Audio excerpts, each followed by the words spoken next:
How's it going, guys? So it was just announced that the St. Louis Cardinals have acquired one of the best players in all of baseball in Nolan Arenado. And as always, if you guys can, please like and subscribe.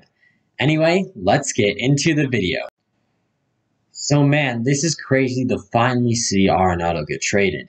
It has been rumored for about a year now, so it was definitely due. And even as a Rockies fan, I am happy to see him get traded. I get it. He is a franchise cornerstone, and with this trade, they really have no chance of making the playoffs. But even though this hurts, it needed to happen. The relationship between Rockies general manager Jeff Bridich and Arenado's had been ruined, and it was time to move on. Also, the Rockies hardly had a shot of making the playoffs with the Dodgers, Padres, and Giants in it. With Arenado traded, it is likely that the other stars such as Trevor Story, John Gray, or even German Marquez could be traded. It was time to move on, and with the Rockies farm system being one of the worst in baseball, they needed to replenish it. They should try to trade others and hopefully become competitive in around 2023 to 2024 when star prospect Zach Veen is big league ready. The Rockies have no shot at contending next year, and thus they should focus on trading anyone they can get a prospect for. For Cardinals fans, you are in luck as you just landed a premium player. Unless another team in your division makes a drastic move, then you guys should easily win the division. Since making his debut in 2013, Arenado has won a Gold Glove each year. He combines that with a career 120 OPS plus in hitting and 39 wins above replacement with 235 home runs. And sure, you could make the argument that Arenado was boosted by Coors Field. And there is some truth to that, but I think Arenado still should be an all-star with the Cardinals. While his away splits have never been the same as his home splits, they still have been very, very good.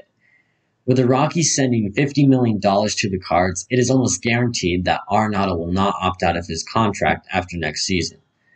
He should continue to be the same all-star presence he has always been for the Redbirds. So the trade is not official yet, and the prospects are still being discussed on who is going to the Rockies.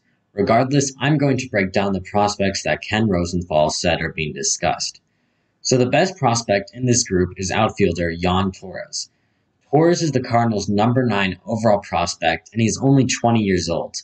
He's not expected to make the majors till 2023, which lines up with Zach Veen. MLB Pipeline rates him as a possible 5-tool player, adding that his best tools are his arm, power, and his fielding. Torres has not played above 8 ball, but he's advanced for his age. If the trade goes through, then this is a very good prospect that the Rockies get, when you know that the trade is more of a salary dump for the Rockies. Also possibly going to the Rockies is first baseman Luken Baker. Baker was the Cardinals' 23rd overall prospect, and he is 23 years old. He should make the majors next season. He is more of a one-dimensional prospect, as his power is his only tool. But if he plays at Coors Field, then this should benefit him very much. He was the 75th overall pick in the 2018 draft, so he does come with that prospect pedigree.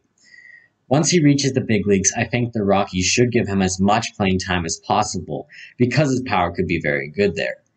His power is so good that he could be an annual home run derby contender. Like I said earlier, not all of these prospects will go to the Rockies, but most of them will, and I want to give a full depth breakdown of them. Another prospect possibly going to the Rockies would be pitcher Angel Rendon. Rendon is the Cardinals' number 13th ranked prospect.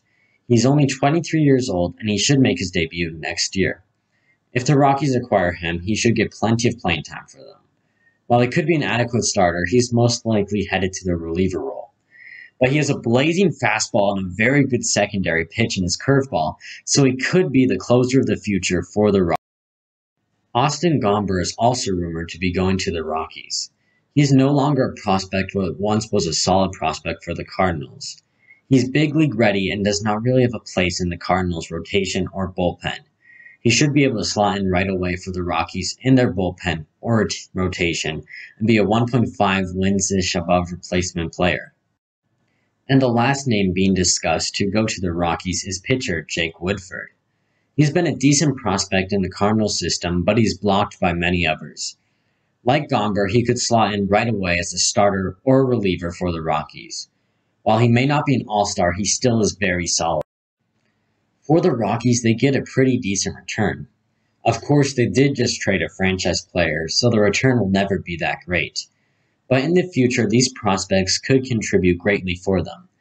Torres is a nice 5-tool player in the making, and Gomber and Woodford are both very solid pitchers that could be with the Rockies for years. Baker and Rondon also show that they could be impact players as well. As I stated above, not all of these players will go to the Rockies, but most should. If they've traded Arenado, then they should try to trade others, like Trevor Story, as well for their rebuild. If you guys enjoyed this video, please like and subscribe and tell me what you think of the trade in the comments section below. Thanks.